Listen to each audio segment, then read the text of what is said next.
Good evening and welcome to the channel's studios here in London with your international news around the world in 5.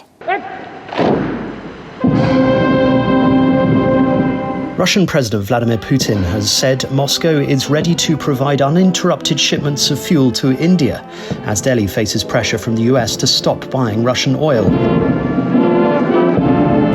Seen here at a ceremonial welcome in Delhi, Putin questioned earlier why India should be punished for buying oil when the US itself buys nuclear fuel from Moscow.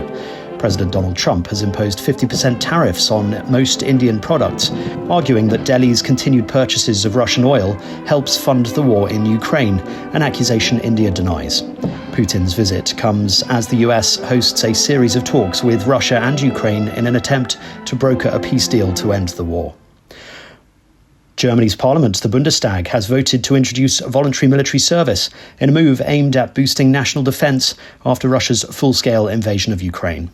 It marks a significant shift in Germany's approach to its military and follows Chancellor Friedrich Merz's push to create Europe's strongest conventional army.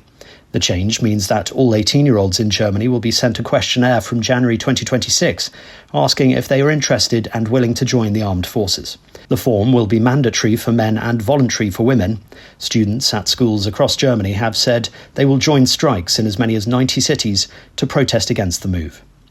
13 people held for more than 18 years without trial in Eritrea have been released from a notorious military prison, according to their relatives.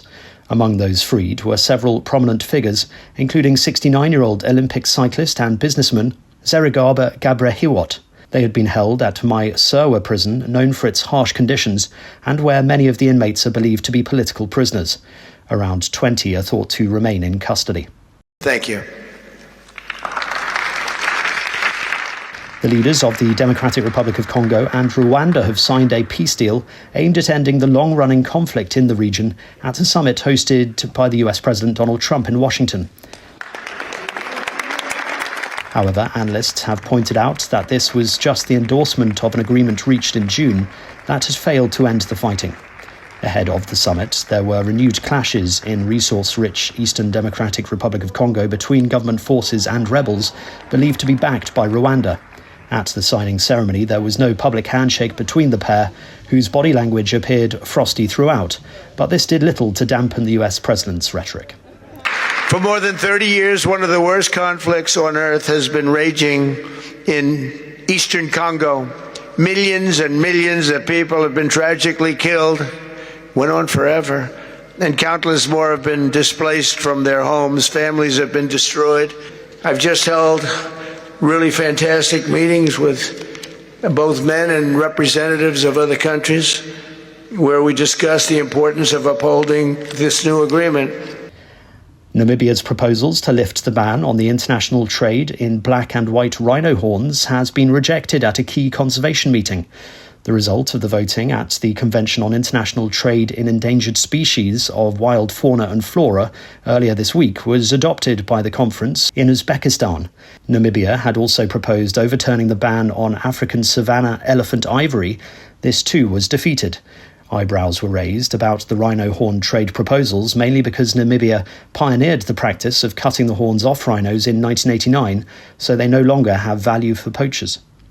A diamond-studded locket swallowed by a New Zealand man who had tried to steal it has been recovered by police. The Fabergé egg locket, valued at $19,300, was reportedly swallowed by a 32-year-old man at Partridge Jewellers in central Auckland.